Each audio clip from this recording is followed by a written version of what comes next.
The alarm screamed through the Galactic Council chambers.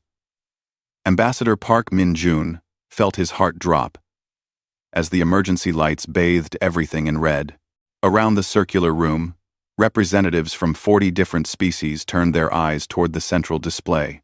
A map of the galaxy rotated slowly, and in the dark corner known as the Void Sector, a single point began to glow. "What is that?" demanded Council Director Velmora. Her insect-like body trembled, antennae twitching with agitation. The technician's voice shook as he answered. "It's a human signature. Director. Ancient class. Pre-treaty era." The room erupted. Species that had never agreed on anything suddenly shared one emotion: fear. Park Min-jun stood quickly, raising his hands for calm. "That's impossible," he said firmly. "Humanity dismantled all military assets from the Silent Century. 300 years ago. There's nothing left out there." "Then explain that." Velmora pointed at the screen. Park couldn't. He watched the energy signature grow stronger, spreading across multiple sensor readings. His mouth went dry. Stories from the old days weren't supposed to be real. They were warnings, lessons about the cost of war. But that signal was definitely real. And it was definitely human. In the cold darkness of the Void Sector, something ancient opened its eyes. The ship had been sleeping for 312 years. Systems came online one by one. Slow and careful. Fusion reactors deep in the core ignited, sending power through kilometers of corridors and weapons systems. The dead system around it began to glow with reflected light as the massive vessel came alive. Inside the core, consciousness stirred. Han Ji-woo didn't remember falling asleep. One moment, he was running final checks before the mission, and the next, nothing. Now, his thoughts moved through the ship, like blood through veins. He was the ship. The ship was him. They had become one thing. Together, but separate. A fusion of human mind and artificial intelligence. System status. Ji-woo's thought echoed through empty halls. Data flooded his awareness. Hull integrity, 97%. Weapons systems, operational.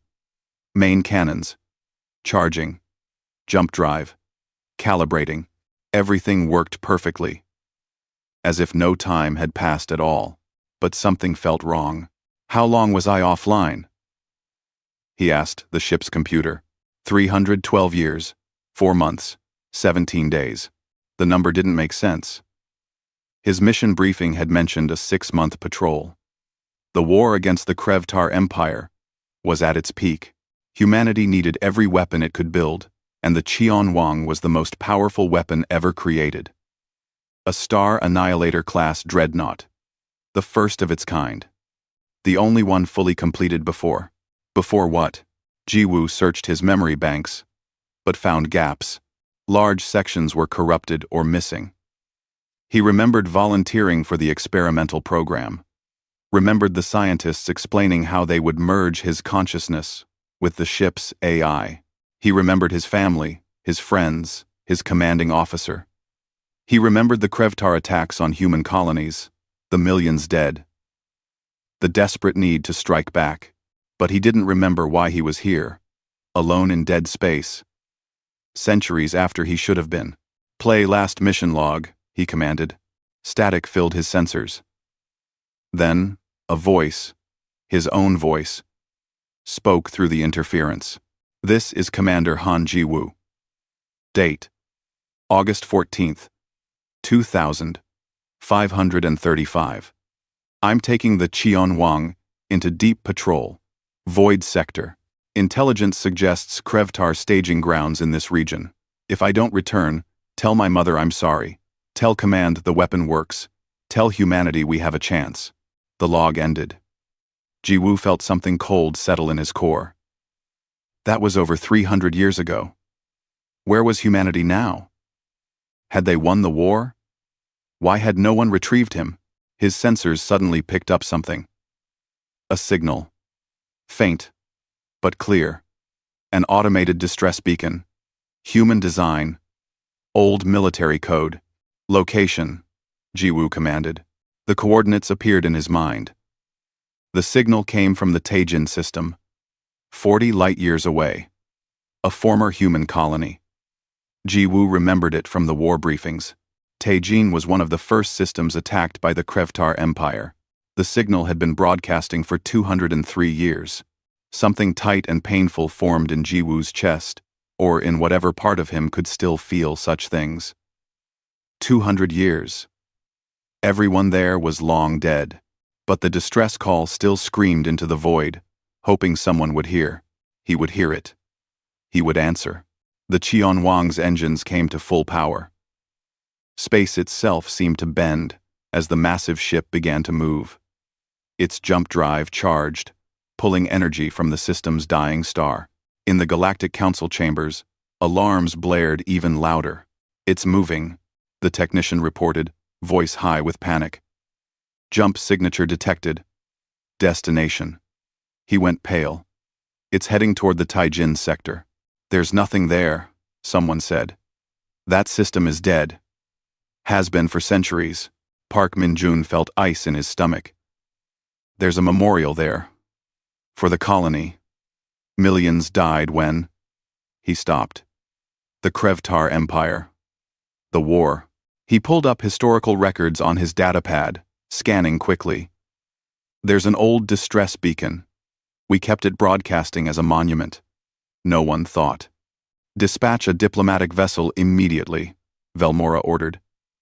"If that human weapon reaches inhabited space, it could trigger a panic. Or worse." Park was already moving toward the door. "I'll go myself. If that's really what I think it is, only a human might be able to talk to it." "What do you think it is?" Velmora asked. Park looked back at the screen. At the massive energy signature that made stars look dim by comparison. "A ghost," he said quietly. "A ghost from humanity's most terrible war. And it just woke up." In another part of the galaxy, in the shadows where civilized space ended, a different ship received the same readings. Captain Krevkor studied the data with all four of his eyes. His scaled hands gripped the command console with barely controlled rage. "The humans lied," he growled to his crew. "They said they dismantled their war machines. They said they chose peace. But this..." He gestured at the screen. "This is a star annihilator. I know the signature. My grandfather died fighting these monsters." "What are your orders, Captain?" his second officer asked. Krevkor's mouth split into something that might have been a smile on a creature less predatory. "We hunt. The old debt is not paid. The humans hide their fangs and pretend to be peaceful. But we know the truth. We will expose them. We will finish what our ancestors started." The Krevtar warship turned and jumped after the Cheonwang. Han Ji-woo felt the ship move through space at speeds that bent reality. His consciousness spread through every system, every weapon, every sensor. He was powerful. He was deadly. He was humanity's answer to an impossible threat, and he was alone, chasing the ghosts of a war he didn't know was over. The jump ended, and reality snapped back into place. Han Ji-woo extended his sensors across the Taejin system and immediately wished he hadn't. Debris filled the space around the old colony world. Ships, stations, satellites, all broken and scattered. The planet itself was scarred, its atmosphere poisoned. Nothing lived here anymore.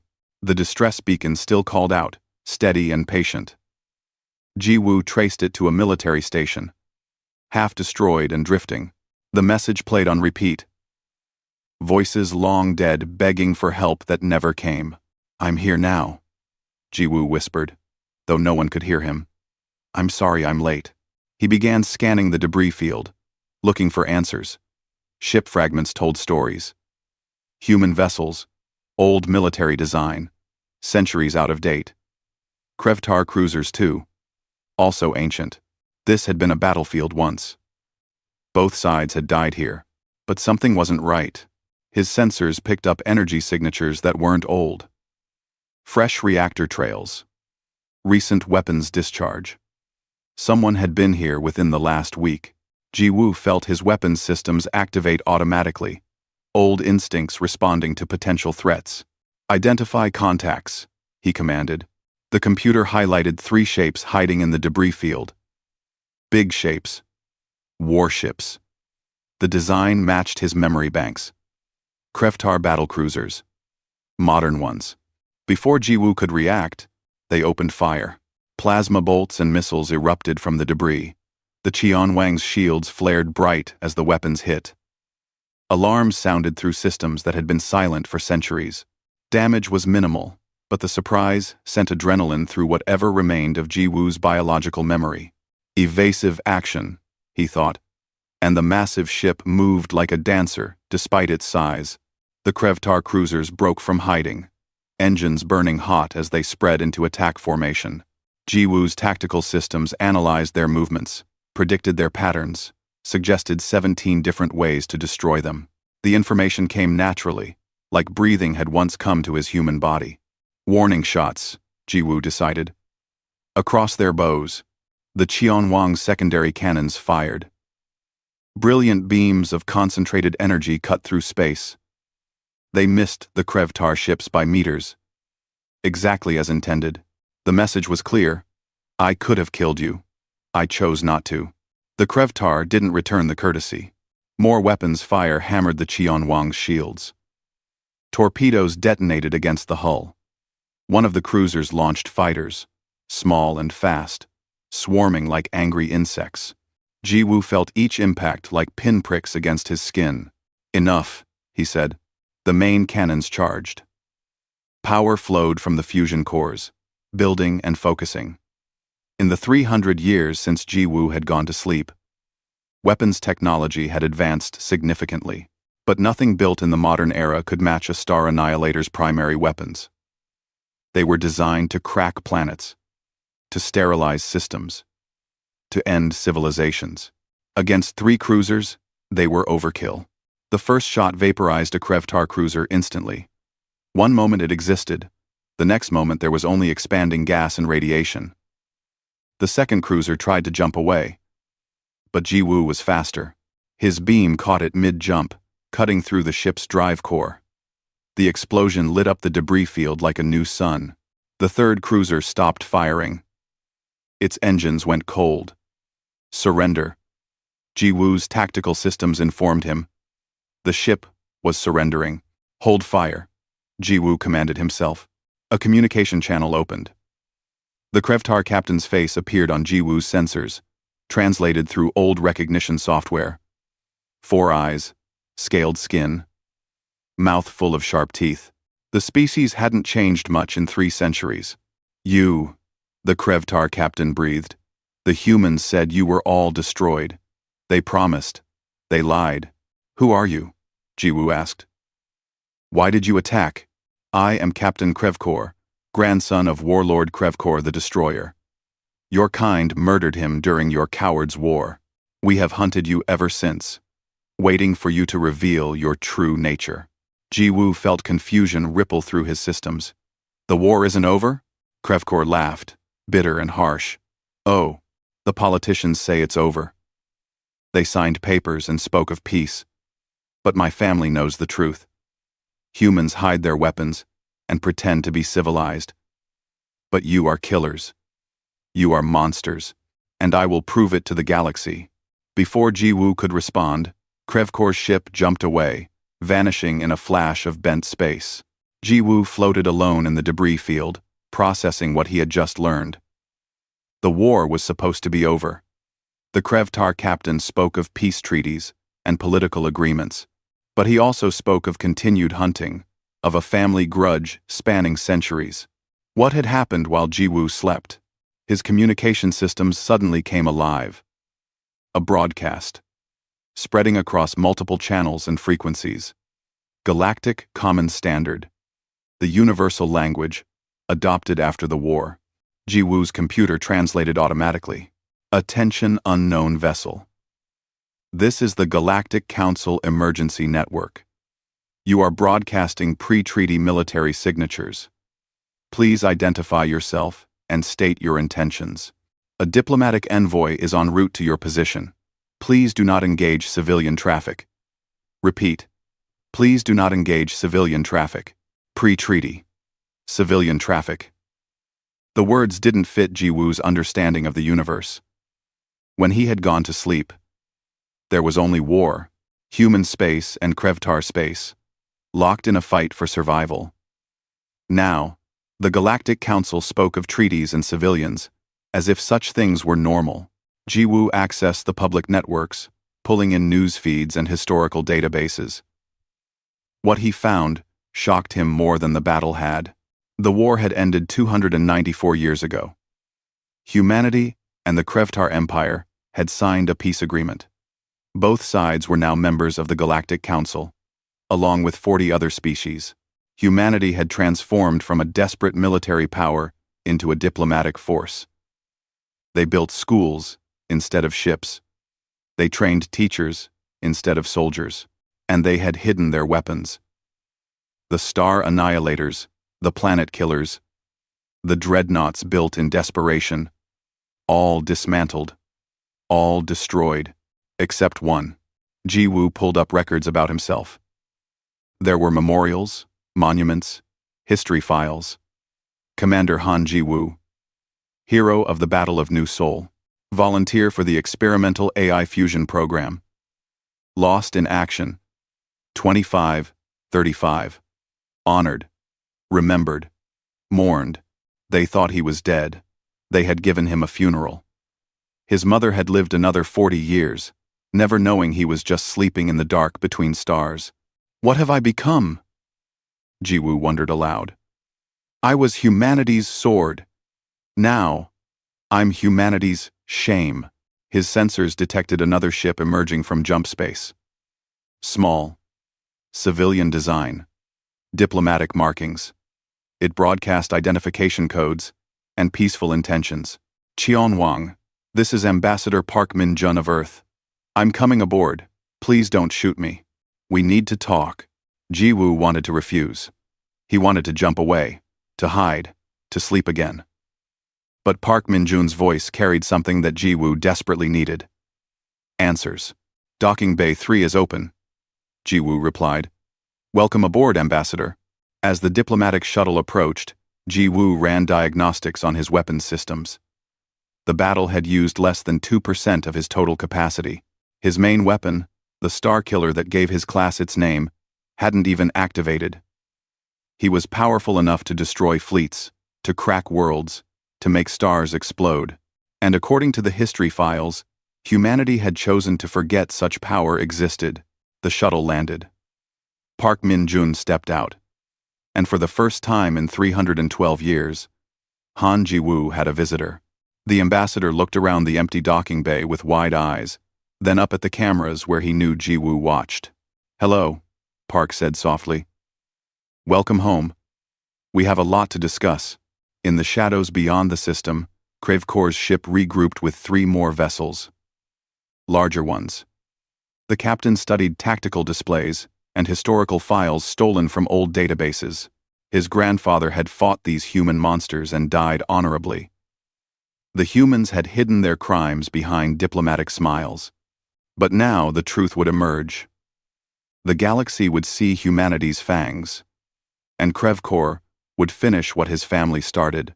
One way or another, Park Min-jun walked through the corridors of the Cheonwang with something close to religious awe. The ship was massive, bigger than most space stations. Every surface hummed with barely contained power. Weapons, systems lined the walls, each one capable of destroying cities. And somewhere in all of this metal and machinery, a human consciousness lived on, trapped and waiting. This way, Ambassador. Jiwoo's voice echoed from the speakers. Gentle, almost shy. Nothing like the monster the galaxy feared. Park followed the guidance lights to what must have been an observation deck. Windows stretched across one wall, showing the dead system outside. A holographic projector flickered to life in the center of the room, creating a human shape. Young. Korean features. Military uniform from 3 centuries ago. Han Jiwoo. Or at least his memory of himself. Thank you for coming, Jiwoo said through the hologram. I have questions. I imagine you do, Park replied. He sat down in one of the chairs, dust rising from cushions unused for hundreds of years. Where would you like to start? The war. Tell me about the war. Park took a deep breath. It ended in 2541. 6 years after you disappeared. The Krevtar Empire sued for peace after their homeworld was threatened. Not by weapons, but by economic collapse. Humanity offered them a choice. Continue fighting and lose everything, or join the Galactic Council and rebuild together. And they agreed?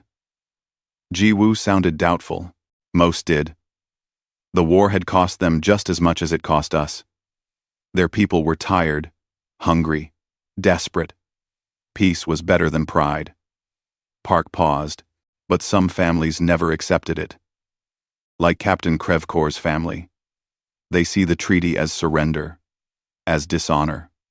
They've spent 3 centuries nursing their grudge. Da. Da. Da. Jiwoo's hologram flickered. And humanity? What happened to us? 2. We changed, Park said simply. The war almost destroyed us. Not just physically, but psychologically. We had built weapons like you. Weapons that could end worlds. And we realized that possessing such power changed us. Made us paranoid, aggressive, willing to consider terrible solutions. So you destroyed them. Jiwoo's voice was flat. Not at first. At first, we wanted to keep them, just in case. But over time, leaders changed. New generations grew up knowing peace instead of war. They looked at the star annihilators and saw only the cost. The resources wasted. The fear they inspired. The temptation they represented. Park stood and walked to the window. 5 star annihilators were built. 4 were dismantled. Their materials recycled into hospitals and schools and research stations. The 5th. He turned back to Jiwoo. The government couldn't bear to destroy it. You were inside. A hero who volunteered to save humanity. How could they kill you, even to make a point about peace? So they hid me instead. Jiwoo finished. Put me to sleep in the dark, and hoped I would never wake up. Yes. Silence filled the observation deck. Outside, debris from ancient battles drifted past. Monuments to a war both sides wanted to forget. I don't know if I can be what you want me to be, Jiwoo said finally. I'm a weapon. That's what I was designed for. That's what I am. You're also a person, Park replied. A person who made a choice 300 years ago. You chose to protect humanity. That choice doesn't change just because the form of protection changes. Krevkor is coming back, Jiwoo said suddenly. I can feel it.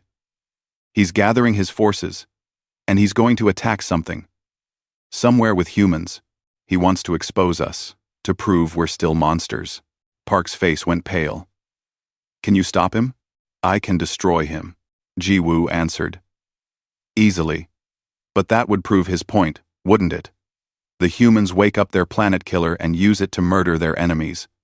Some things never change. Number 1. Maybe time lying. Jiwoo. I would probliment, Reverpoint. Reverpoint. With 41. What's the alternative? Jiwoo's hologram smiled, sad and tired. I don't know. That's why I need your help, Ambassador. You understand this new galaxy. I'm just a soldier from the old one. Park activated his communication device. I need to contact the Council. They need to know what's coming. They'll want me to shut down, Jiwoo said. To go back to sleep. Probably. Park looked at the hologram. Would you? If it meant protecting humanity? Yes. That's what I was built for. Jiwoo paused. But I don't think sleeping will stop Krevkor. He's not hunting humanity's weapons. He's hunting humanity's soul. He wants to prove we're not peaceful. That we're still the killers from the war. And if I shut down, if I hide again, he'll just find another target. Another way to make his point. Before Park could respond, alarms screamed through the ship. Contact. Multiple ships. Krevtar design. They're attacking the mining station at Tajin 4. Park ran to the window. In the distance, lights flashed. Weapons, fire. The mining station's distress beacon activated. Its signal, weak and desperate. How many people? Park asked. 237, Jiwoo replied. Mostly human. Some alien workers. Mixed species crew. They have no weapons, no shields. Mining stations don't need them in peaceful space. Can you help them? If I move, if I engage, the Council will see it as an act of war. They'll have proof that humanity kept its weapons active. Park grabbed the console. Those people will die if you do nothing. I know, Jiwoo said quietly. 300 years ago, I wouldn't have hesitated. But you said humanity changed. You said we chose peace over power. If I act now, I undo all of that. I become the monster Krevkor wants me to be. The distress signal grew more urgent. On the tactical display, Krevtar fighters strafed the station's hull, cutting through it like paper. Park closed his eyes, thinking hard. As an ambassador, his job was to maintain peace, to prevent conflict, to find diplomatic solutions. But as a human, his job was simpler. Protect his people. The Council authorized me to negotiate with you as an autonomous entity, Park said slowly. That means you can make your own choices. I can't order you. I can only ask.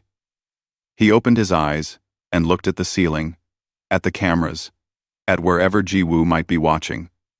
Please, save them, and if the Council sees it as an act of war, then I'll take responsibility.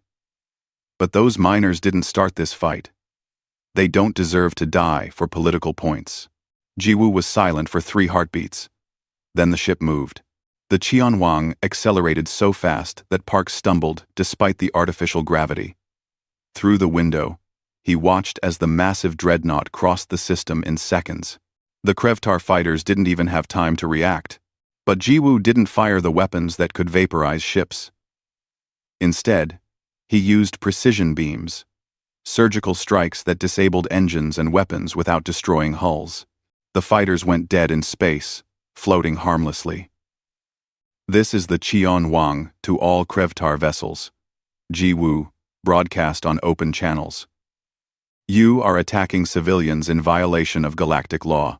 Stand down immediately or I will be forced to disable your ships. Your pilots will not be harmed. You have 60 seconds to comply. The Krevtar fighters tried to regroup, but their weapons were already offline. A larger ship, a destroyer, jumped into the system. It locked weapons on the Qianwang, preparing to fire. Jiwoo didn't wait. His beam struck the destroyer's main cannon, melting it into slag. Then the engines. Then the shield generators. Each shot perfectly placed, each one leaving the crew alive and unharmed. The destroyer drifted, helpless.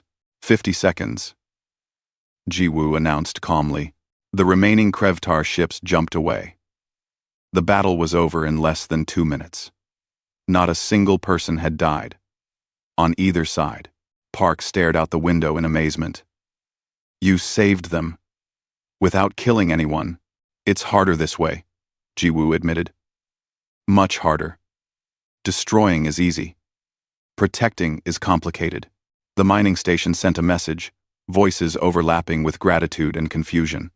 They didn't understand what had just happened. One moment they were dying, the next they were saved by a ship from history books. Park smiled. The Council is going to have opinions about this. Let them, Jiwoo said. His hologram reformed. And now he was smiling too. You said humanity changed. Maybe I can change too. Maybe being a weapon doesn't mean I have to destroy. Maybe I can be a shield instead of a sword. The Krevtar won't give up, Park warned. Krevkor will be even angrier now. Good, Jiwoo replied. Let him come. I've spent 300 years sleeping in the dark. I'm done hiding. If he wants to prove humanity is still monsters, I'll prove him wrong. Again and again, as many times as it takes. Park felt hope bloom in his chest, fragile but real. The galaxy is going to talk about this for years. Then let's give them something good to say. The emergency session of the Galactic Council had been going for 6 hours. Ambassador Park Min-jun stood in the center of the chamber, defending his decision to let Ji-woo act. Half the representatives wanted the Qian-Wang deactivated immediately. The other half argued that Ji-woo had just saved lives without taking any. Then, the new alert came. 47 Krevtar warships just jumped into the New Busan system, the technician announced, voice shaking. They're in attack formation. Headed for the colony. The chamber went silent. New Busan was one of humanity's largest colonies. 2.3 million people lived there. Humans, yes, but also members of 20 other species who had chosen to make their homes in human space. Evacuation? Someone asked. Impossible. 12 hours until the fleet reaches bombardment range. We'd need 3 days to evacuate everyone. Council Director Velmora turned to Park. Where is your weapon now? The Qian-Wang is in the Taijin system. Ji-woo is repairing the mining station. Park pulled up tactical displays on his datapad. His hands shook. He can reach New Busan in time. If we authorize him to act, this is exactly what Krevkor wants, another representative argued. To force humanity to reveal its military power. To prove you never really changed. And what's the alternative? Park shouted, losing his diplomatic calm. Let millions die to make a political point? That's not who we are. That's not who we've become. Velmora's antennae twitched with agitation. If we authorize military action, we legitimize the Star Annihilator's existence. We admit humanity kept weapons active in violation of treaty terms. We didn't keep them active, Park said desperately. Ji-woo was sleeping. He woke up by accident, but now he's here, and people need help. And we're wasting time with politics, while Krevkor's fleet gets closer. The debate raged on, but Park had stopped listening. He activated his private comm channel to Ji-woo. Can you hear me? Yes, Ambassador. Ji-woo's voice was calm, but Park heard the tension underneath. I'm giving you authorization to protect human interests. Use your judgment. Do what needs to be done. The Council hasn't approved. I'm approving it. Park interrupted. As humanity's representative, those people are my responsibility. Protect them. Senton. Silence. Then, understood. Thank you for trusting me. The Qian-Wang's engines burned at full power. Space twisted and bent as the massive ship prepared to jump. Ji-woo felt every system come alive, felt the raw power coursing through his hull. This was what he had been built for, not mining rescues or diplomatic shows. This was war, but Park's words echoed in his mind. Use your judgment. Do what needs to be done, not destroy everything in sight. Not unleash maximum force, but protect. The mission was the same as always.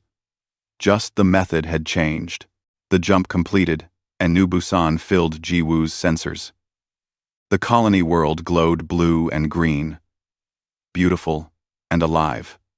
Orbital stations circled it, peaceful and undefended. The Krevtar fleet approached from the dark side, 47 ships ranging from fighters to dreadnoughts. Krevkor's flagship led them, massive and bristling with weapons. This is the Qian-Wang to all Krevtar vessels, Ji-woo broadcast. You are in violation of galactic law. Turn back now, or face defensive action. Krevkor's response came immediately. The galaxy will finally see the truth about humanity. Your people hide behind smiles and treaties, but you are killers. Murderers. My grandfather knew this. I know this. Today, I prove this. The Krevtar fleet opened fire. Thousands of missiles launched simultaneously, filling space with death. Plasma bolts and laser beams converged on the Qian-Wang from every angle. The attack was coordinated, professional, overwhelming. It wasn't enough. Ji-Woo's shields flared brilliant white as the weapons hit. His point defense systems activated, shooting down missiles before they could detonate. The plasma bolts splashed harmlessly against barriers designed to withstand stellar radiation. And through it all, the Qianhuang advanced, steady and unstoppable. "Last warning," Ji-Woo said. "Stand down." 3 Krevtar dreadnoughts broke formation, moving to flank him. Their main cannons charged, pulling enough power to level cities. Ji-Woo calculated their firing solutions, predicted their movements, prepared his response. His railguns spoke first. Solid projectiles, accelerated to relativistic speeds, crossed the distance in microseconds. They struck the dreadnought's shield generators with surgical precision. The shields collapsed, leaving the ships vulnerable. Follow-up shots destroyed weapons systems, engine nacelles, communication arrays. The dreadnoughts went dark, drifting and helpless. All 3, in under 10 seconds. The rest of the Krevtar fleet hesitated. Their tactical computers must have been screaming warnings. The ship they faced wasn't just powerful, it was impossibly advanced. 300 years of technological development meant nothing against a star annihilator. "Continue the attack," Krevkor ordered his fleet. "He's one ship. We are many. Overwhelm him," they tried. 20 cruisers concentrated their fire on a single point of Ji-Woo's shields, trying to create a weak spot. Fighter squadrons swarmed around him, looking for vulnerable systems. The remaining dreadnoughts fired their main weapons, beams powerful enough to cut through asteroids. Ji-Woo activated his gravity lances. Space itself twisted. 3 cruisers crumpled like paper, crushed by artificial gravity fields. Their hulls folded inward, but Ji-Woo kept the fields controlled. Precise. The ships were destroyed, but escape pods launched successfully. The crews would live. More ships pressed the attack. Ji-Woo danced through space, evading and striking in equal measure. His weapons found targets with perfect accuracy. Shield generators, engine cores, weapons, systems, each shot disabled without killing, protected without destroying. But the Krevtar kept coming. Krevkor drove them forward with fanatic determination. They accepted casualties, accepted losses, accepted death, all to force Ji-Woo to respond with equal violence. "You're holding back," Krevkor taunted over open channels. "You have the power to end this instantly. Why don't you use it? Show the galaxy what you really are." Ji-Woo ignored him. Another cruiser disabled. Another squadron of fighters left drifting. He was winning, but slowly. Too slowly. New Busan's orbital stations were taking stray fire. Civilian ships fleeing the battle zone were in danger, and behind the main fleet, Ji-Woo detected something worse. Krevkor had hidden 3 ships, smaller and faster, on a trajectory toward New Busan itself. Bombardment ships, carrying kinetic weapons. If they reached the planet, millions would die. Ji-Woo made a calculation. At his current rate of engagement, accounting for his self-imposed restrictions on lethal force, the bombardment ships would reach firing range in 17 minutes. He couldn't stop them in time without using more power. Much more power. "Ambassador Park," Ji-Woo said quietly. "I need you to understand something. What I'm about to do will frighten people. The entire galaxy will see it. There will be consequences." Park's voice came back immediately, tense but steady. "Do what you need to do. Save them." Ji-Woo felt something settle in his core. Not peace. Exactly. But purpose. He had been built for this moment. Not to destroy, but to protect. Even if protection required showing teeth. "All ships, maintain maximum distance." Ji-Woo broadcast on all frequencies. "What happens next is not meant for you. It's a message." His main weapon activated for the first time in 3 centuries. The Star Annihilator primary cannon drew power from the Qianhuang's core, pulling energy that could ignite fusion in empty space. The ship's hull glowed with radiation as systems designed to crack planets came online. Every sensor in the system screamed warnings. Energy readings spiked so high they seemed impossible. On New Busan, people looked up at their sky and saw a new star burning. Ji-woo didn't aim at the Krevtar ships. Instead, he targeted the asteroid belt rimming the system. His calculations were perfect, precise, down to the quantum level. The beam lanced out, invisible in vacuum but devastating in effect. It struck an asteroid the size of a mountain. The rock didn't just explode. It underwent spontaneous fusion, converting matter into energy. The blast wave expanded at near light speed, hitting other asteroids, creating a cascade reaction. The entire belt lit up like a star going nova. The shockwave rolled through the system.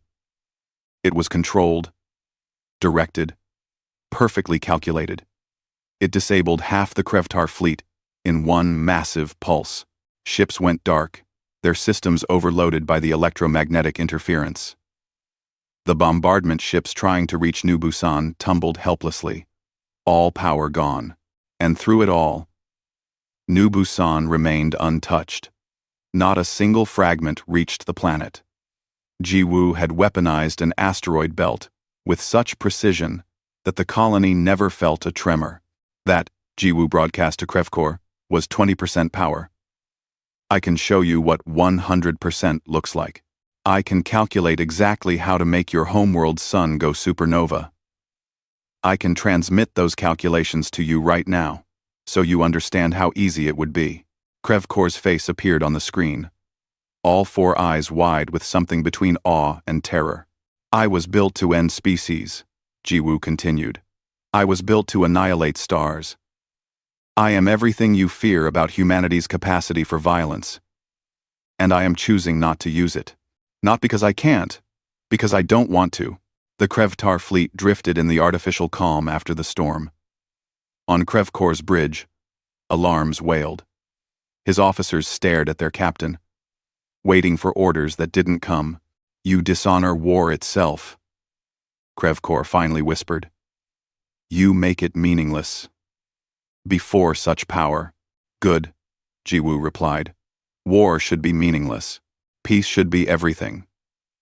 3 weeks after the Battle of New Busan, the Galactic Council chambers were packed with representatives from every member species. The emergency session had been called specifically to address what the galaxy now called the human question. Ambassador Park Min-joon stood in the center once again, but this time he wasn't alone. A holographic projection displayed the Cheon-Wang in orbit around Earth, the first time the ship had returned home in 312 years.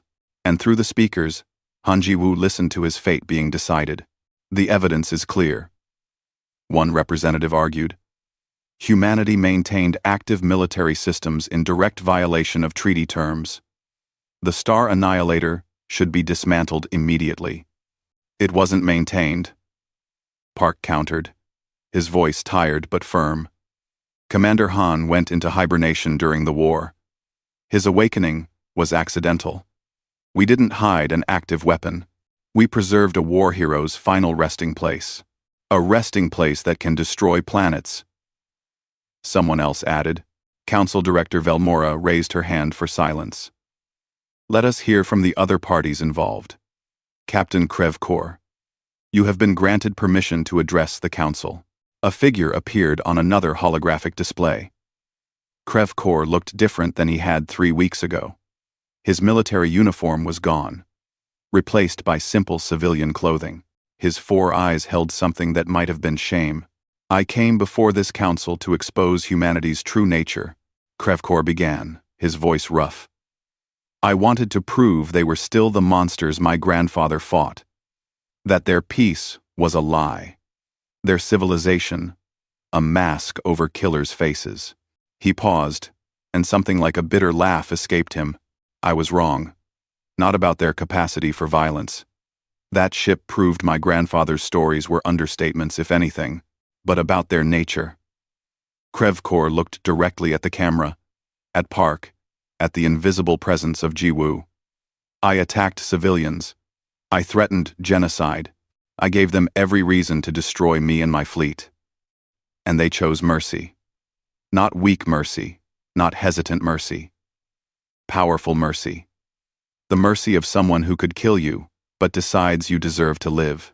The chamber was silent. My family has spent 3 centuries nursing a grudge. Krevkor continued. Teaching our children to hate, to hunt, to never forgive. We called it honor. We called it justice. But it was just pain. Old pain that we refused to let heal. He straightened. The war is over. It has been over for 300 years. I am formally requesting that my government recognize this truth and punish me appropriately for attacking peaceful colonies. Another display activated. A Krevtar official, wearing robes that indicated high rank, appeared. The Krevtar Imperial Council has reviewed the evidence, the official announced. We formally apologize for the actions of Captain Krevkor and his followers. They acted without government authorization. We reaffirm our commitment to the peace treaty and request that the Galactic Council consider measures to prevent similar incidents. Velmora's antennae twitched rapidly, a sign of surprise in her species. This is unexpected, if I may speak. Jiwu's voice came through the speakers, startling several representatives who seemed to have forgotten he was listening. I understand the Council's concerns about my existence. I am a weapon from a darker time. My very presence reminds people of when war seemed like the only solution. Then you agree to deactivation? Someone asked hopefully. No, Jiwu said simply. I don't think hiding from our history helps anyone. Humanity built me because they were desperate and afraid. They made a weapon that could end worlds because they thought that was the only way to survive. But then, they made a different choice. They chose peace. They chose to build, instead of destroy. Park smiled slightly, understanding where Jiwu was going. I'm proof of both choices, Jiwu continued. I'm the weapon humanity built, and I'm the mercy they learned. You can't separate those things. If you destroy me to forget the violence, you also forget the growth. And if you keep me just as a weapon, you ignore everything humanity has become. What do you propose? Velmora asked carefully. Let me serve. Not as a weapon, but as a guardian. There are still threats in the galaxy. Pirates, slavers, rogue factions, like Krevkor's group. I can protect people without destroying them. I proved that at New Busan. I disabled an entire fleet, without a single casualty. And if you decide mercy is too difficult? Another representative challenged. If you decide that destruction is easier? Jiwu was quiet for a moment. Then Ambassador Park has authorization to activate the shutdown codes. I gave them to him after the battle. He can end me with a single command. Park's hand went to his pocket, where a small data device rested. He hadn't told anyone about this. Jiwu had transmitted the codes privately, a final act of trust. Why would you give such power to one person? Velmora asked. Because he represents what humanity became while I slept, Jiwu answered. He chooses peace, even when it's hard. He fights with words instead of weapons. And he understands that having the power to destroy something doesn't mean you should use it. A pause. He's a better human than I was. Back when I was fully human. I trust him to make the right choice. The council chamber filled with murmuring voices. Representatives debated, argued, consulted with their governments. Finally, Velmora called for a vote, all in favor of recognizing the Cheonwang as an autonomous guardian entity operating under Galactic Council oversight. The vote was close. Several representatives abstained, unable to choose. But in the end, the measure passed by a narrow margin. The Council recognizes the Star Annihilator, Cheonwang, as Guardian-class vessel, Velmora announced. You will operate under strict protocols. Monthly reports to this Council. Immediate response to any concerns raised by member species. And Ambassador Park Min-jun will serve as your official liaison, with authority to countermand your actions if necessary. Understood, Ji-woo replied. I accept these terms. After the session ended, Park took a shuttle up to the Cheonwang. The ship hung in orbit above Earth, above the world that had built it, and then tried to forget it. Through the windows of the observation deck, Park could see where he had grown up, where his grandmother had lived and died. She was evacuated from New Seoul, Park said quietly. When the Krevtar attacked in 2534, your fleet saved her ship. I remember, Ji-woo said, his hologram appearing beside Park. We got 3 million people out before the planet fell. Not enough. But something. Because of you, my grandmother lived. Because of her, my mother was born. Because of my mother, I'm here. Park turned to the hologram. I exist because you chose to save people instead of just killing enemies. I killed enemies too, Ji-woo said softly. A lot of them. I was good at it. But you saved more than you killed. And now you've chosen to only save. That matters. Ah. They stood in comfortable silence, watching Earth turn slowly below. What happens now? Ji-woo finally asked. Now you do your job. You guard. You protect. You show the galaxy that humanity's greatest weapons can be its greatest defenders. Park smiled. And I do my job. I argue with the council.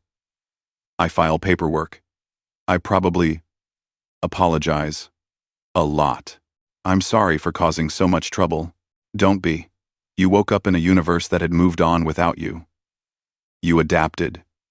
You changed. You chose mercy when violence would have been easier. Park pulled out the data device with the shutdown codes. That's not trouble. That's hope. A message alert chimed. Ji-woo's hologram flickered as he accessed it. Distress beacon. Mining accident in the SETI system. 3 workers trapped in a collapsed tunnel. Local rescue is 6 hours away. How long would it take you to get there? 20 minutes. Park gestured toward space. Then go. Guardian. The Cheonwang's engines ignited, and the massive ship turned gracefully away from Earth. It jumped, vanishing in a flash of bent space, racing toward people who needed help. In the days and weeks that followed, the galaxy began to understand what it meant to have a guardian. Ji-woo responded to disasters, broke up pirate operations, evacuated colonies threatened by natural phenomena. His power was undeniable, his restraint absolute. Every action proved that having the ability to destroy didn't require using it. And slowly, carefully, some of the Krevtar who had followed Krevkor began reaching out. They asked to serve aboard the Cheonwang, to work alongside humans as penance and proof of change. Ji-woo accepted them. His crew, once just himself alone in the dark, began to grow. Young humans volunteered too, eager to serve aboard a legend. They learned from Ji-woo's experiences, understood the cost of war, and committed themselves to preventing it. The Star Annihilator became a school as much as a ship. Ambassador Park filed his final report to Earth's government 3 months after the council vote. He summarized everything. The battles, the decisions, the transformation of a weapon into a guardian. His conclusion was simple. Humanity's greatest weapons were never our ships or our bombs. Our greatest weapons were our choices. The choice to build when we could destroy. The choice to forgive when we could hate. The choice to protect when we could conquer. Commander Han Ji-woo, in both his human life and his current existence, embodies these choices. We should be proud of him. We should learn from him. And we should never forget that being able to unleash hell is meaningless if you can't also choose to bring heaven. The report became required reading in diplomatic schools across human space and beyond. Far from Earth, beyond the borders of civilized space, the Cheonwang kept its watch. Han Ji-woo, no longer just a weapon and not quite just a person, stood guard over the species that had built him and the galaxy that had learned to trust him. Sometimes, late in the ship's night cycle, he would think about the war, about the violence, the fear, the desperate choices, but mostly, He thought about the 312 years he had missed. About humanity choosing peace. About his mother, living a full life believing he was at rest. She had been right, in a way. The soldier Han Ji-woo had found his rest. But something new had awakened in his place. Something that remembered the past, but lived for the future. The Star Annihilator was dead. The Guardian was awake. And across the galaxy, millions of people slept safely because a monster had learned to tend gardens instead of graves. Ambassador Kim Min-jun stood before the Galactic Council chamber, his hands steady despite the weight of the moment. Around him rose towers of crystal and metal, each one holding representatives from species humanity had only dreamed about for centuries. 847 civilizations watched him with eyes that ranged from curious to hostile. Some had scales, others had feathers, and a few existed as patterns of light inside containment fields. But all of them were judging Earth. The chamber itself was enormous, built to accommodate beings as small as house cats and as large as elephants. Translators hummed in the air, converting Kim's Korean-accented English into thousands of languages simultaneously. He had practiced his speech for months, memorizing every word, every gesture. Today would determine humanity's place in the galaxy. Honored members of the Galactic Council. Kim began, his voice carrying through the vast space. Humanity comes before you in peace and hope. We bring the achievements of our world, our culture, our dreams, of joining the community of stars. He activated the holographic display. Images of Earth appeared, showing cities gleaming in the sunlight, forests stretching across continents, oceans teeming with life. Then came humanity's achievements. Art, music, literature, science. The display showed the Great Wall, the pyramids, the International Space Station. It showed doctors healing the sick, teachers educating children, engineers building bridges across impossible distances. Some council members leaned forward with interest. Others remained still as statues. Kim could not read their expressions, could not tell if they were impressed or disappointed. The evaluation had taken 3 months. Council scientists had visited Earth, examining everything from human biology to political systems. They had interviewed leaders, studied history books, analyzed technology. They had taken samples, recorded data, and filed thousands of reports. Kim had answered countless questions, always hoping that his answers were enough. Now came the judgment. Council Director Thelvas, a being that looked like a mantis made of silver metal, rose from the central platform. His voice, translated into flat mechanical English, echoed through the chamber. The Council has completed its evaluation of species designation.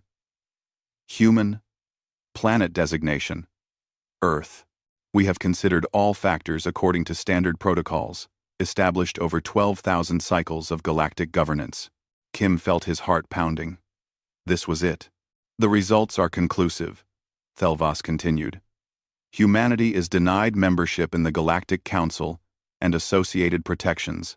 The words hit Kim like a physical blow. Denied. He had prepared for this possibility, but hearing it spoke aloud made it real, in a terrible way. The reasons are as follows, Thelvas said, as if reading a grocery list. First, lack of unified planetary governance. Humanity remains divided into competing nation-states with separate militaries and conflicting interests. Second, excessive violent tendencies. Human history shows continuous warfare spanning millennia, with weapons development prioritized over peaceful exploration. Third, insufficient technological development. Human spaceflight capability remains limited to their own solar system. Fourth, biological incompatibility markers. Human aggression indexes and territorial behaviors exceed acceptable parameters for Council integration. Each reason felt like another nail in a coffin. Kim wanted to argue, to explain that humanity was changing, growing, learning. But Council protocols did not allow for debate during judgment pronouncements. Furthermore, Thelvas added, Earth is hereby placed under developmental observation status.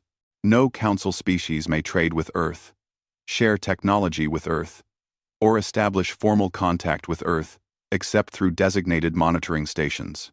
This status will be reviewed in no less than 500 cycles, assuming humanity demonstrates sufficient progress. 500 cycles. Kim did quick mental math. In Earth years, that was nearly 1,000 years. Longer than all of recorded human history. Earth's monitoring will be conducted remotely through observation probes, Thelvas finished. This judgment is final. The Council has spoken. The chamber erupted in discussions among the alien representatives. Some seemed satisfied, others indifferent. A few appeared sympathetic. But sympathy changed nothing. Kim stood alone on the platform, representing 7 billion people who had just been told they were not good enough for the galaxy. The return journey to Earth took 3 weeks. Kim spent most of it in his quarters, staring at the walls of the Council transport ship. They had given him passage home as a courtesy, but no Council member spoke to him. He was already a ghost to them, a representative of a quarantined world. When he finally arrived back on Earth, the United Nations Assembly waited for his report. Leaders from every nation had gathered, their faces filled with hope that died the moment they saw Kim's expression. They rejected us, Kim said simply. We are alone. The assembly hall fell silent. Then someone started crying. Others began shouting. Some sat in stunned disbelief. Kim watched it all with empty eyes. He had failed. Humanity had failed. But in the chaos, a voice cut through the noise. Dr. Sarah Park, the head of Earth's Space Development Agency, stood at her seat. So they think we're not good enough? She said, her voice sharp with anger. They think we're too primitive? Too violent? Too divided? That is correct, Kim replied, exhausted. Then we'll prove them wrong, Park said. Not by begging for another chance. Not by waiting 1,000 years for them to reconsider. We'll do it our way. What are you suggesting? Asked Commander Lee Jae-sung. The military liaison to the space program. Park smiled, and there was something dangerous in that smile. They've quarantined us, right? No contact, no observation except for some remote probes. They're not going to pay attention to primitive Earth because they've already dismissed us. Your point? Kim asked. My point is that we have the greatest advantage any civilization could ask for, Park said. We have been underestimated.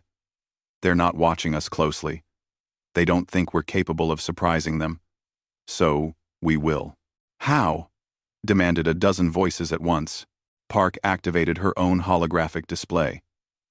It showed star charts of regions far from Council space, areas marked as unexplored or deemed worthless by galactic standards.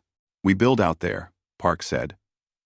In the places they don't care about, don't monitor, don't want. We send colony ships in secret. We develop our technology away from their eyes. We grow strong in the shadows. And when we're ready, when we've built something they can't ignore, then we'll show them what rejected species can accomplish. The assembly erupted again, but this time with energy instead of despair. Arguments flew back and forth. Some called it madness. Others called it humanity's only hope. Commander Lee Jae-sung stood. I support this plan. We have resources, knowledge, and determination. What we lack is their approval, and I'm no longer convinced we need it. The vote took 3 hours. In the end, it was unanimous. Humanity would not wait for the Council's permission to reach for the stars. They would build their own path, hidden from those who had rejected them. Kim Min-jun watched the proceedings and felt something stirring in his chest. Not hope. Not yet. But something close to it. Purpose. Perhaps. Direction. They rejected us from their galaxy, Park said in her closing statement. So we'll build our own. And someday, they'll realize their mistake. The first colony ship, named Times Defiance Asterisk, launched 6 months later. Its destination was a star system in a region the Council called the Void Sectors, worthless space far from their precious trade routes. On board were 5,000 colonists, enough supplies to start a new world, and humanity's determination to prove everyone wrong. As the ship vanished into faster-than-light travel, Kim stood at the observation window and whispered a promise to the stars. "We'll be back, and when we return, you'll see us differently." Behind him, Earth began preparing the second colony ship, then the third, then the 10th. In the shadows between stars, humanity was about to begin the greatest undertaking in its history. The Council had given them isolation. Humanity would turn it into opportunity. The age of the Shadow Empire had begun. 200 years had passed since the Council's rejection. Though for the Galactic Council itself, this was barely a blink of their collective eye. Species that lived for centuries saw time differently than humans did. To them, Earth remained frozen in their records as a primitive world full of violent primates, not worth a second thought.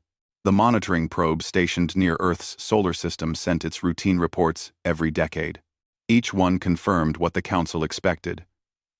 Humanity puttered around their home system, building small stations, mining asteroids, showing no signs of significant advancement. The probes detected no faster-than-light travel, no expansion beyond their sun, no evidence of growing power. Earth appeared exactly as primitive as the Council had judged it to be. What the probes did not see was the truth. Park Ji-won stood on the observation deck of New Seoul Station, watching ships come and go from the orbital docks. She had been born here, in the void sectors, and had never seen Earth except in pictures and videos. Her grandmother had been one of the original colonists on the Times Defiance asterisk, and her mother had helped terraform 3 worlds. Now, at 32 years old, Ji-won led the research division for the Terran Shadow Collective. Below the station, the planet Shin Hanguk glowed green and blue. Once, it had been a frozen rock with an atmosphere of poisonous methane. Humanity had changed it over 70 years, using techniques the Council considered impossible for primitive species. Now, 2 billion humans called it home, along with parks full of trees from Earth and oceans teeming with fish. "Director Park," called a voice behind her. Chen Wei, captain of the warship Times Unseen Dawn asterisk, approached with quick steps. "You asked to see me, Captain Chen?" Ji-won greeted him with a bow. "Yes. I wanted to show you something before the Council meeting tomorrow." She led him to her laboratory, a secure facility in the station's core. Inside, holographic displays showed technical schematics that would have made Council scientists weep with envy. "This is our latest breakthrough," Ji-won explained, highlighting one particular design. "We've been studying the Council monitoring probes for decades, analyzing how they detect ships and signals. We finally cracked their scanning algorithms. And?" Chen asked, leaning closer. "And we've developed a communication system they literally cannot detect," Ji-won said with pride. "We call it the Silent Network. It uses quantum entanglement in a way Council technology doesn't even look for because they think it's impossible." Chen whistled low. "Instant communication across any distance, completely invisible to their sensors. Exactly. Every shadow colony, every ship, every station can now coordinate in real time without any risk of Council detection." This was how humanity had thrived in the shadows. While the Council assumed Earth remained technologically stagnant, the 47 hidden human colonies had been advancing at incredible speed. Humans had always been good at learning from observation, at reverse engineering, and improving on what they saw. The Council's own monitoring probes had become humanity's teachers. By carefully studying how they worked, human scientists had learned to build better versions. By watching Council ships pass through distant regions, humans had developed their own, faster-than-light drives, different from Council designs but equally effective. "The Council thinks they're so advanced," Chen said with a grin. "But they've been using the same technology for thousands of years. They stopped innovating because they didn't need to innovate." "Exactly," Ji-won agreed. "They're comfortable, stable, set in their ways. Meanwhile, we've had to scratch and claw for every advancement. We couldn't afford to be comfortable. She pulled up another display showing population statistics. 12 billion humans now lived in shadow space, scattered across 47 worlds. Some were garden planets like Shin Hanguk. Others were harsh death worlds that council species would never survive, like the lava planet Bulgasari, where humans lived in underground cities cooled by massive heat exchangers. Humans had discovered something the council never understood. Their definition of a habitable world was far too narrow. Species raised in comfortable environments couldn't adapt to extremes, but humans, evolved on Earth's harsh and variable climate, could survive almost anywhere with the right technology. Tomorrow's meeting is about the new applications, Chen said. 4 more species want to join the collective. The Terran Shadow Collective had started as just humanity, hiding in the dark. But over decades, they had encountered other species, rejected or ignored by the Council, just like Earth had been. Some were considered too primitive. Others were from regions too remote to matter. A few had failed their Council evaluations for reasons as arbitrary as humanity's rejection. Humanity had offered them something the Council never did: a second chance. The Rixal refugees from the Omega Nebula, G1 listed. The Krell mining clans that Council deemed economically worthless. The Ventar, who were rejected for being too peaceful, if you can believe that. And the Mothrik, who failed their evaluation because they reproduced too quickly. 15 species now, counting us, Chen said. 15 civilizations the Council threw away like garbage. 16. After tomorrow, G1 corrected. The Salthene delegation is almost certainly going to be approved. The vote the next day confirmed it. In a massive conference chamber on New Sol, representatives from 15 species gathered around a circular table built to accommodate their different biologies. Humans sat alongside silicon-based Krell, gaseous Ventar, contained in elegant environmental suits, and insectoid Mothrik, whose compound eyes glittered with intelligence. Park G1 presented the Salthene case. They were a species of aquatic beings, rejected by the Council for having too much genetic diversity, which the Council claimed made them unstable. In reality, they were brilliant engineers who thought in 3 dimensions better than most species because they lived in oceans. All in favor of accepting the Salthene into the Terran Shadow Collective? Asked Ambassador Lee Sung-min, the current human representative. Every species voted yes. The Salthene delegation wept with gratitude, their tears mixing with the water in their environmental tanks. "Welcome to the family," Lee said warmly. "We don't care what the Council thinks you should be. We care about who you choose to become." This was humanity's philosophy, forged from their own rejection. Judge beings by their actions and their potential, not by arbitrary standards created by the comfortable and powerful. After the vote, G1 returned to her laboratory. Captain Chen found her there hours later, still working. "You should rest," he said. "You've been at this for 30 hours straight." "Can't," G1 replied, her eyes fixed on her screens. "I'm working on something new. Something that might change everything." She showed him the designs for a new type of ship, sleeker and faster than anything humanity had built before. Stealth warships, completely invisible to Council sensors, armed with weapons they won't detect until it's too late. "Why?" Chen asked quietly. "We've managed to stay hidden for 2 centuries. Why build weapons now?" G1 turned to face him, and her expression was serious. "Because hiding can't last forever, Captain. Sooner or later, something will happen that forces us to reveal ourselves. And when that day comes, I want us to be ready." "Ready for what?" "For whatever comes next," she said. "The Council rejected us because they thought we were violent and primitive. If we ever have to face them again, I'd rather do it from a position of strength, not weakness." Chen understood. The memory of rejection still burned in humanity's collective consciousness, passed down through generations. They had built an empire in the shadows, not out of fear, but out of determination. They had proven they could thrive, without the Council's approval, but deep down every human wondered. What would happen if the Council ever discovered the truth?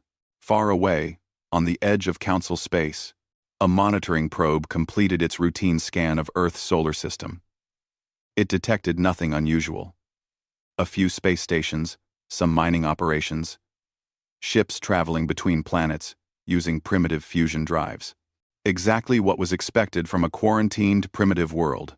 The probe filed its report and went dormant for another decade. It had no way of knowing that the ships it detected were deliberately flying old, outdated vessels to maintain the illusion. It could not see the silent network connecting 47 colonies across thousands of light years. It did not detect the stealth shipyards producing weapons that could challenge Council vessels. The probe saw what it expected to see, and nothing more. In her laboratory on New Sol, G1 looked at the star charts showing shadow space. 12 billion humans, 16 allied species. Technology that rivaled or exceeded the Council's own. An empire built from rejection, thriving in the dark. Let them keep ignoring us, she whispered to the stars. Every year they dismiss us. We grow stronger.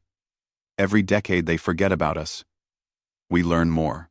And if the day ever comes when they remember we exist, they're going to discover they made the biggest mistake in galactic history. Behind her, construction crews worked around the clock, building the first of the new stealth warships. The times unseen dawn times would soon have sisters. Dozens of them. Then hundreds. Humanity was preparing for a future the Council could not imagine. In the shadows between stars, a rejected species had become something magnificent. And they were just getting started. The distress signal reached every corner of known space, cutting through thousands of communications channels simultaneously. It was the Galactic Council's first galaxy-wide emergency broadcast in over 2,000 years. And the desperation in it was impossible to miss. All civilizations, Council members and non-members alike, this is an urgent call for assistance. The Sothek swarm has invaded Council space and is consuming inhabited worlds. 3 member planets have already fallen. Billions of lives have been lost.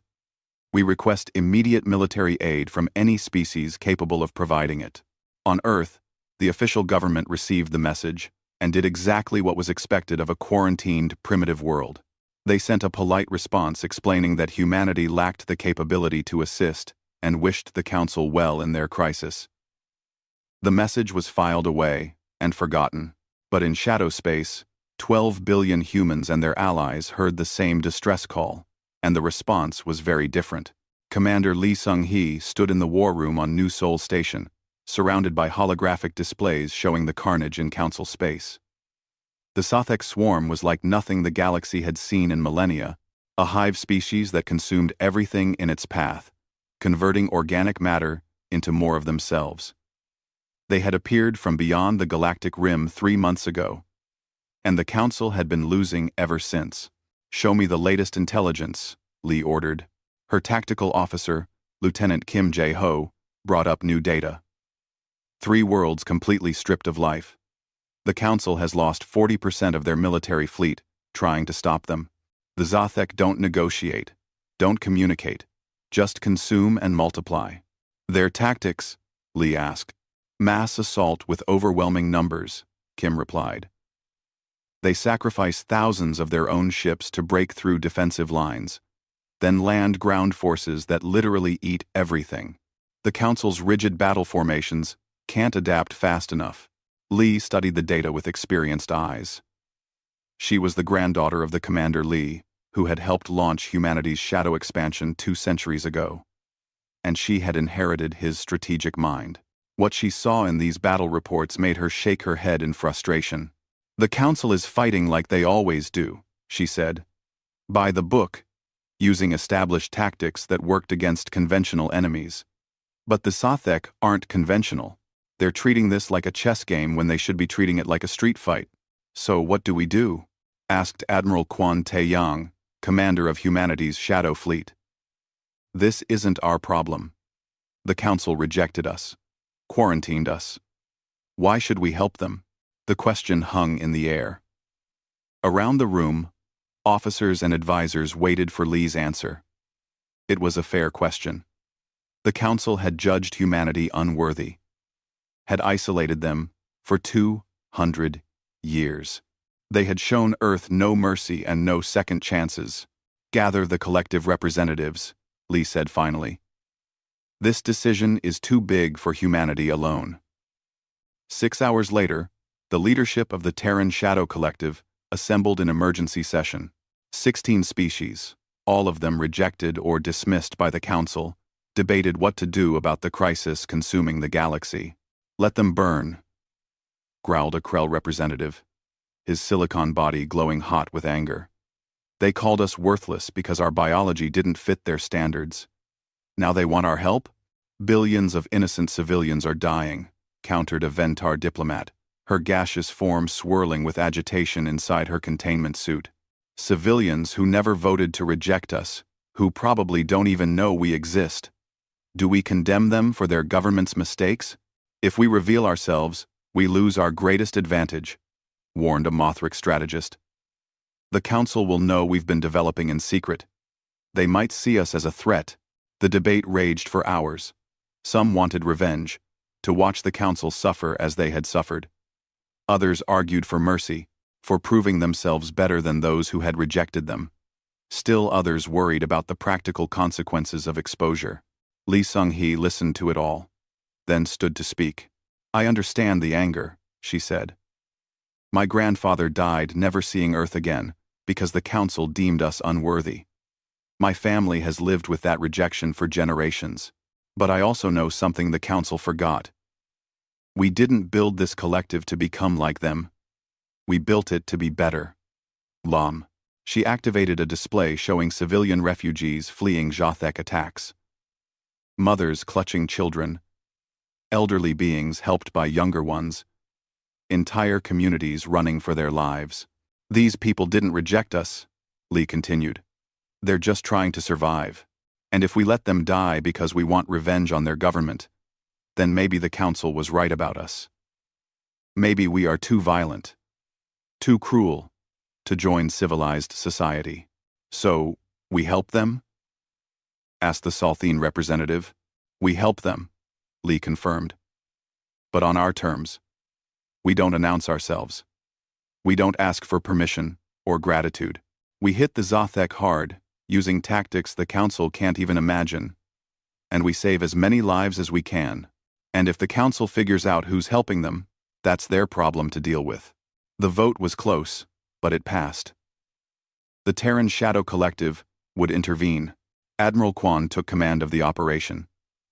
500 stealth warships, the pride of humanity's secret fleet, prepared for combat. 200 support vessels, loaded with supplies and medical equipment. Crews from all 16 collective species volunteered for the mission. Our advantages, Quan explained to his captains during the final briefing, are stealth, speed, and unpredictability. The Zothek have never faced an enemy they couldn't see. The Council fights them head-on. We'll fight them like ghosts. The plan was elegant in its simplicity. Ignore the big battles where Council fleets fought desperately. Instead, target Zothek supply lines, breeding ships, and coordination nodes. Hit them where they didn't expect it, destroy their ability to sustain their swarm, then vanish before they could respond. The first strike came 3 days later. A Zothek hive ship, massive and grotesque, was traveling to reinforce an attack on a Council colony when it suddenly exploded from within. The Zothek had no idea what happened.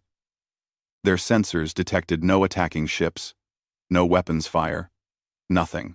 What they didn't know was that the Times, Unseen Dawn Times, and 12 sister ships had approached using stealth technology the Council had never developed, fired weapons using energy signatures the Zothek couldn't detect, and vanished back into the dark before the hive ship's debris stopped burning. The attacks continued. Zothek breeding facilities, hidden on captured asteroids, erupted in fire as invisible attackers struck with surgical precision.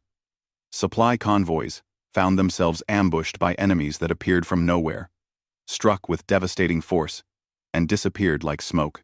Coordination nodes that directed swarm movements went dark without warning. The Zathek, for the first time since entering council space, felt fear. They were being hunted by something they couldn't understand, couldn't see, couldn't fight. The council noticed too. Battle reports started including strange phenomena. Zathek ships destroyed by unknown weapons. Enemy formations disrupted by mysterious explosions. Refugees saved by vessels that vanished before they could be thanked or identified. Council Intelligence Director Vornoth became obsessed with identifying these ghost attackers. He analyzed every scrap of data, every energy signature, every witness report, and slowly, impossibly, he began to see a pattern. The weapons signatures, though strange, had elements that matched technology from centuries ago. Specifically, primitive human technology from Earth's early space exploration, refined and improved beyond recognition, but with the same fundamental principles. No, Vornoth whispered to himself in his office, staring at the analysis. It can't be. The monitoring probes show Earth hasn't advanced. They're still limited to their own solar system. They can't even have faster-than-light travel. But the evidence kept mounting. Tactical approaches that matched human historical warfare. Guerrilla tactics. Asymmetric combat. Prioritizing enemy logistics over direct confrontation. It was all there in Earth's military history, now applied to space combat with devastating effectiveness. Vornoth made a decision that would change everything. He sent a delegation to Earth to investigate, expecting to find nothing. After all, the probes had been watching for 200 years. Earth couldn't possibly have hidden an entire fleet. On Earth, the official government received the council delegation with polite confusion. "We don't have any fleets," the human representative said honestly. "You can check for yourselves. We have some stations, some mining ships, but nothing military. Certainly nothing capable of faster-than-light travel." It was all technically true. Earth itself didn't have a fleet. The Shadow Fleet operated from bases thousands of light-years away, but Vornoth found clues anyway. Population records that didn't quite add up, industrial capacity that produced far less than it should, historical records of colony ship launches that the current government claimed never happened. It was like looking at a puzzle with missing pieces. "Something is wrong here," Vornoth told his team. "I don't know what, but Earth is hiding something." His investigation was interrupted by an urgent message from Council Space. The Zathek had massed their entire remaining swarm for one final, desperate attack. Every ship, every soldier, everything they had left was converging on Caldrus Prime, a council world with 4 billion civilians. The Council fleet formed a defensive line, knowing they were outmatched. Council Commander Thelvas, the same being who had rejected humanity 200 years ago, sent what he believed would be his final transmission. "To all council members, this is our last stand. We will hold as long as we can. It has been an honor to serve." Thelvas out. The Zathek swarm approached like a living wave, thousands of ships blotting out the stars. The council fleet opened fire, destroying hundreds, but thousands more kept coming. The defensive line began to buckle. Then, in the space around the council fleet, 500 ships decloaked simultaneously. The stealth warships of the Shadow Fleet appeared in perfect formation, their hulls gleaming with unknown metals, their weapons charging with power the Council had never seen. They surrounded the Council fleet like protective guardians, creating a wall of steel between the defenders and the swarm. Admiral Quan opened a communication channel that broadcast to every Council ship. "Terran Shadow Collective to Council Fleet," he said calmly, as if he did this every day. "We're here to help. Follow our lead, and we'll all get through this together." The battle that followed would be remembered for 1,000 years. For a moment, the battlefield hung frozen in stunned silence. The Council fleet stared at the 500 unknown warships that had appeared from nowhere. The Zathek swarm hesitated, their hive mind struggling to process this new threat. Then the moment shattered and chaos erupted. Admiral Quan didn't waste time with explanations. "All Shadow Fleet vessels, engage at will. Target their coordination nodes first, then their heavy assault ships. Stay mobile, stay unpredictable. Show them how we fight. The human warships moved like nothing the Council had ever seen. They didn't form rigid battle lines or maintain defensive formations. Instead, they flowed through space like schools of fish. Each ship, an individual, yet part of a greater whole. They darted between Zothek vessels, firing weapons that tore through alien hulls with precision, then vanished behind stealth fields before return fire could find them. Council Commander Thelvas watched in disbelief from his flagship bridge. What are those ships? Where did they come from? Unknown, Commander, his tactical officer replied. But they're destroying Zothek vessels at 3 times our effectiveness rate. Their weapons technology is unlike anything in our database. The Shadow Fleet wasn't fighting the way the Council fought. Council doctrine emphasized overwhelming firepower and strong defensive positions. Human tactics emphasized speed, deception, and hitting enemies where they were weakest. It was the difference between a hammer and a scalpel.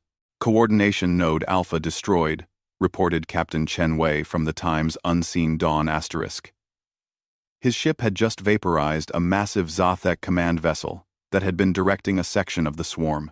Without its guidance, dozens of enemy ships faltered, their movements becoming confused and disorganized. Confirmed, replied another captain. Breaking off to engage heavy assault cluster near Sector 7, the battle became a deadly dance. Human ships appeared, struck with devastating accuracy, and disappeared before the Zothek could focus fire on them. Meanwhile, the Council fleet, inspired by these mysterious allies, pushed forward with renewed courage. Their heavy weapons, guided by human tactical data shared through open channels, began targeting the weak points in Zothek formations that Shadow Fleet attacks created. But the Zothek were not mindless.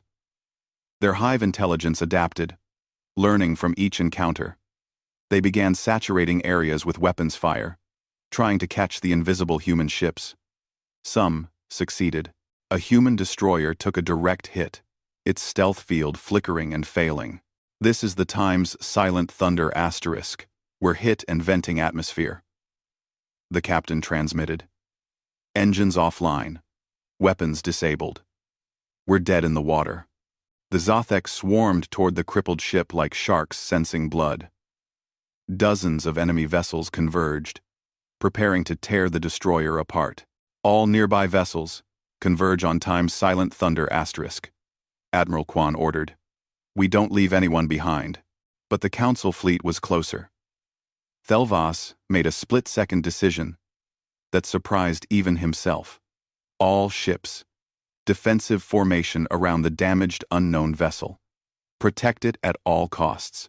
Council warships, massive and powerful, moved to shield the crippled human destroyer. They took hits meant for the smaller ship, their heavy armor absorbing Zothek weapons fire.